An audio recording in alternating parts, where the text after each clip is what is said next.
In this video, I'm going to explain to you exactly how you can scale your e-commerce brand systematically month after month without completely tanking your ROAS. Now, if you don't know who I am, my name's Lewin and I've profitably generated over $40 million in online sales for Shopify brands. Personally made 7 figures as a result of doing so.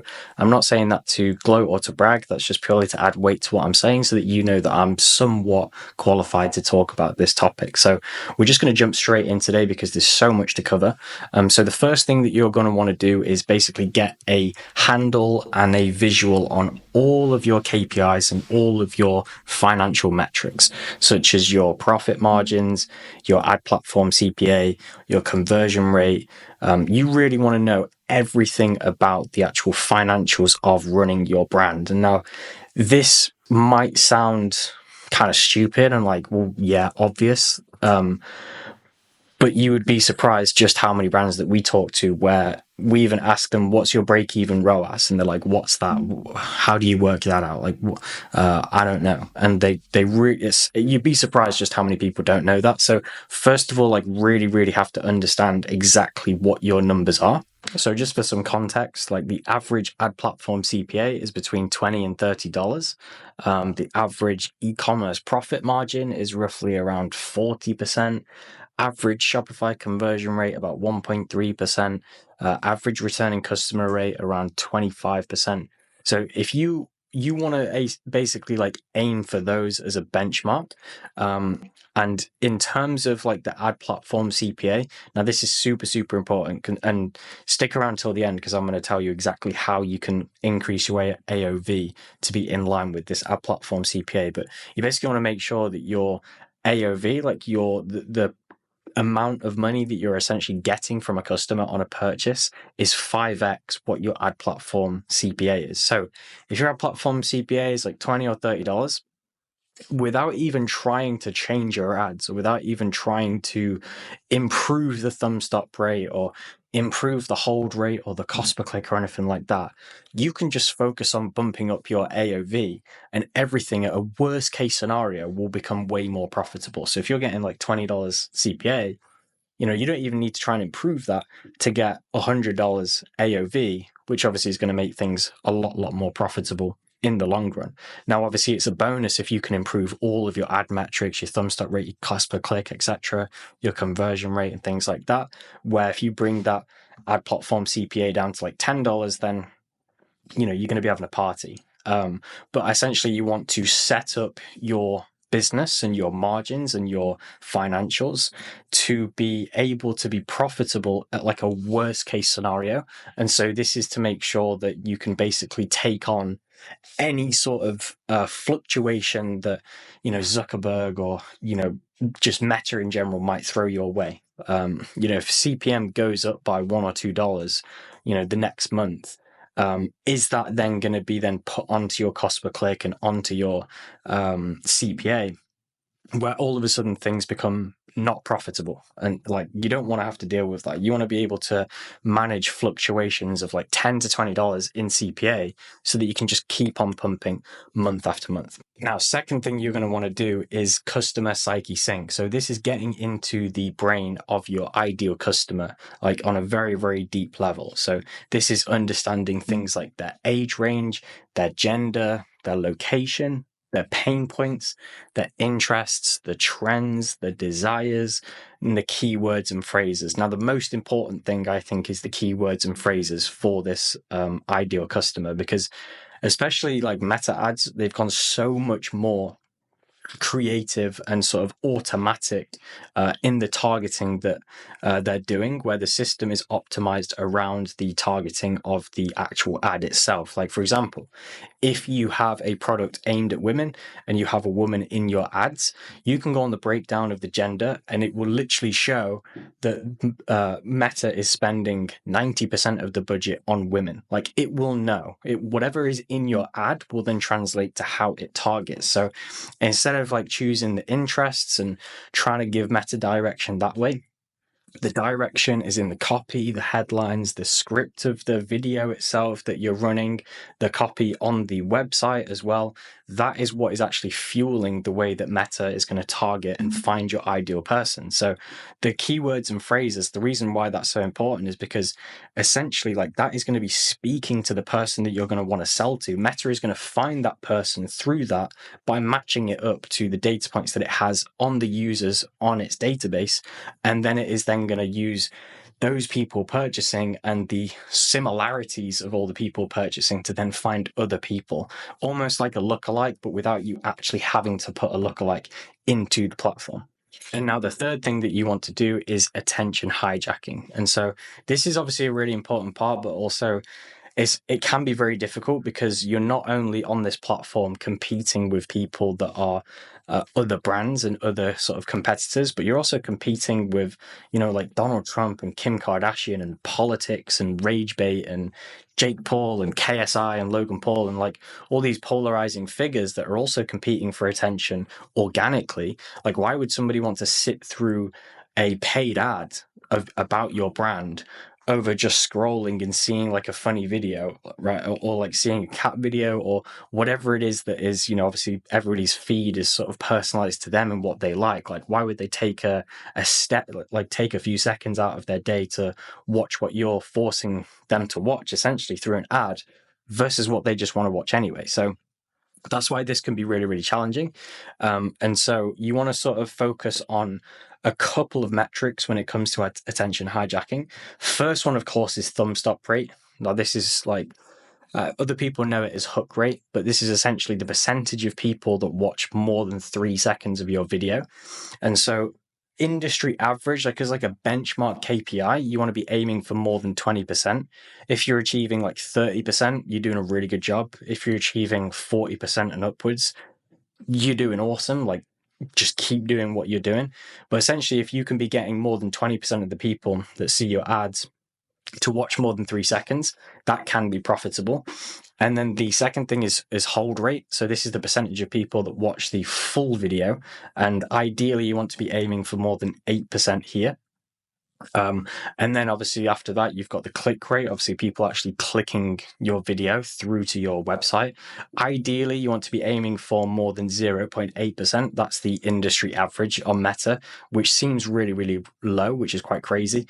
Like, we'll routinely get like more than 2% with the accounts that we manage. So yeah, if you're getting more than 0.8%, then that's, you're doing all right. Obviously, there's room for improvement. You always want to be trying to hit the upper echelon of results, but that is the industry average. Again, you're trying to set up your brand and your funnel to be profitable at the worst case scenario. If you are bang average, is your product and your brand overall profitable and successful?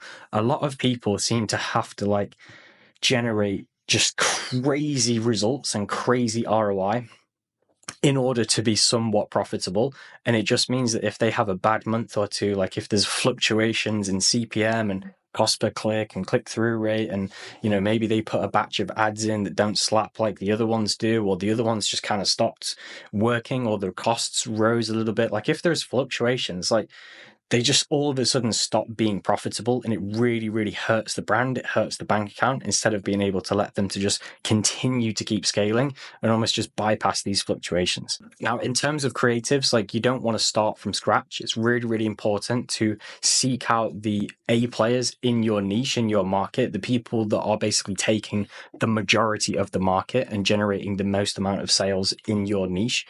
You want to just look at what they're doing. Look at the ads for them that have been running for the longest time, and that are still obviously active, and just see what they're doing. See what their hooks are. See what the main body of the like ads are. See what the music is that they use. See what kind of like is it a man or is it a woman? Like, just look at what they're doing, analyze it, and use it as a starting point to then be able to put your spin on it, your brand on it, and try to improve upon it, so that you're not just completely starting from scratch, because obviously you don't want to be doing that when you're putting real money into the ad account and into the platform. Like, you want to make sure that you at least hit the ground running and at least be average at best. Now, the fourth thing is conversion rate maxing. So this is making sure that you have captured your customers' attention. You've got them onto your website at an efficient cost, a decent cost, and you want to be maximizing the potential of that person on your website. You don't just want to be getting, an order for one item. If you have like a large catalog, you need to be getting like 2 or 3 products being purchased per person, right? And you want to make sure that they're spending as much as possible. They're spending the longest time on the website. Like, you want to maximize, because essentially you've paid to get that person on your website. So you need to make sure that they are converting. So first of all, like on the product pages, I mean, this is obviously where the magic happens. Like, the home page doesn't really matter too much. The about us page, things like that, those aren't really super important. Like, all of your time, effort, and resources need to be going into the collection and product pages. And then obviously, secondly, the checkout, like the cart and the checkout after that. But the product pages are where the magic happens. So you want to make sure that you have high resolution product images. You want to make sure that you have clear and easy to understand variant options. You want to make sure that you have persuasive copy that highlights the product benefits and features. You want to make sure that you have image and video graphics showcasing the product and what it does and how it can be used, and sort of demos of it. You want to make sure that you have product reviews with images. This is super, super important. You don't just want to have text reviews. Like, people want to see the product in other people's hands, like for real. Obviously, if this is fashion, like, it's going to be like a mirror selfie using it, or how it looks on a night out or something like that. But like reviews with images are so, so important. You want to make sure you have frequently asked questions section, so that if somebody has a question it's like a common thing that comes up, which to do that, if you already have like a bank of reviews, you can just feed them into ChatGPT, just export them, upload them into ChatGPT, and just say, pick out like the most common objections or the most common themes here. And it will just give you a list of the things that people are talking about most. If you have like a lot of reviews that you can't really go through manually, super easy way to be able to fuel your frequently asked section with data that is actually like real, from real customers. And then you want to have a upsell offer or a cross-sell offer. I cannot stress the importance of this enough. Like I said, like, if you are paying to get somebody onto your website and onto your product page, and they come, and it's like, let's say you've paid like $20 or $30 to get a purchase, and one of your products is priced at $50. You don't want to just get them to give you $50, because you paid like half of that to get them to actually purchase. You need to make sure that they're getting 2, so they're spending $100 with you. So using an incentive in terms of like a bundle or an offer or a discount to just really, really like incentivize them, where it almost feels stupid just to get one, whether that's through like the copy, or like the things that you put on your product page that make it so that this product can't really be used without this one, or you get like a super crazy offer if you combine like these 3 products together. Like, you just have to make sure people are buying more than one thing.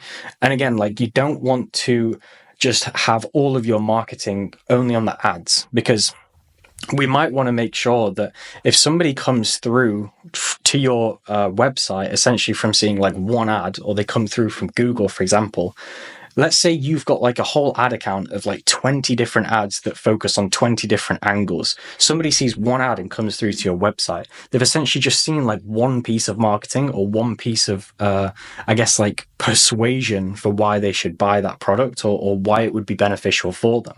So if you then on your website just have like basic like product specifications, a couple of images, like, they essentially have got nothing to be persuaded like about. Like, you want to make sure that all of the things that you have in your marketing, in your ads, they're also present on your website. It doesn't matter if people see the same thing again when they're on the website. It'll only help them just reinforce what they've already seen. But you're going to get people coming through to your website from different ads, from different angles, from different pieces of copy. And so if you have a mixture of all of that on your website, essentially you are reinforcing the messaging that you have on your ads, because again, people might see different things, or they might just see one ad, because ultimately, like, ideally from your ads, the goal, this is obviously isn't always going to be possible, but the goal is to make sure that you are trying to get a purchase and a conversion from the lowest frequency possible. This means like below 2. So you want someone to see an ad like once or twice and then come to convert, come to purchase. Obviously, like some people need way more touch points. They need way more time, like to think about it, to weigh it up, to look at the benefits and the drawbacks and all that sort of stuff, and the costing, and maybe they need Klarna, maybe they need ClearPay, things like that. But you want to aim to get people to convert with the lowest frequency of the ads as possible. And so this is why it's so important to have all of your marketing power and information also on your product page.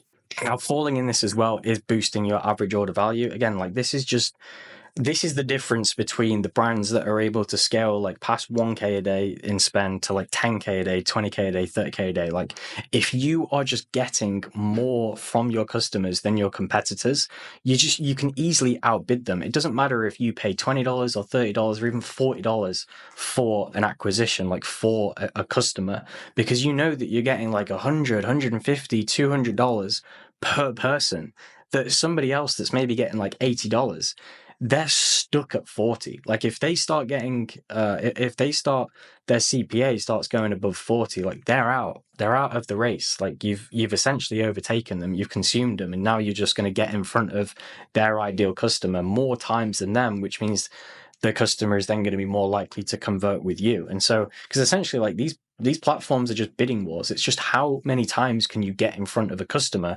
versus one of your competitors. And that ultimately comes down to budget. But how can you just keep ramping up budget, keep scaling up budget, and keep on, pushing the impressions forward versus your competitors? It's just to make sure that you're getting more from your customers than other people so that you can afford to just keep outbidding them. Now, another good way to increase your AOV is called a post-purchase profit squeeze. Now you can use an app like Aftersell.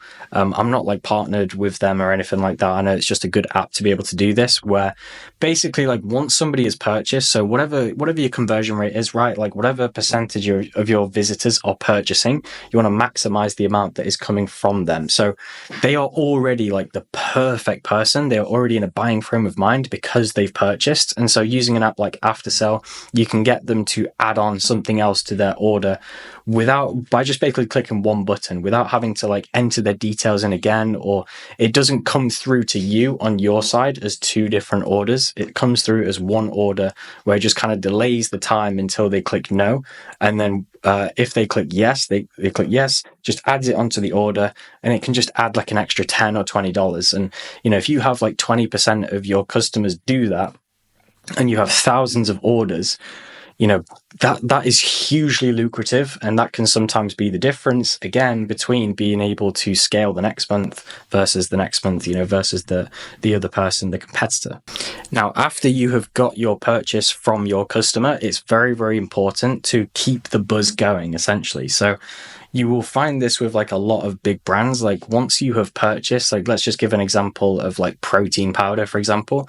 Like once you have ordered, they will try to like on the process of you actually getting your package, like before you get your parcel, they will like send you, for example, like a recipe of like protein cookies or things to do for your product. Or, if it's like skincare, for example, they'll send you like a nighttime skincare routine or morning routine, just to get you hyped and make sure that you feel like you've still made a good decision, because you've been through this buying process, you've purchased something, and you don't want your customer to get buyer's regret and then email you, they do a chargeback or whatever, or they email you and say like, oh, can we cancel this order, blah, blah, blah. Like you want to keep the buzz going until they get the product. And then obviously the product will do its work, in giving them satisfaction. But, you want to send them an email straight after with more information about the brand, about the community, like come join us on Instagram, blah, blah, blah. Like you want to keep that buzz going.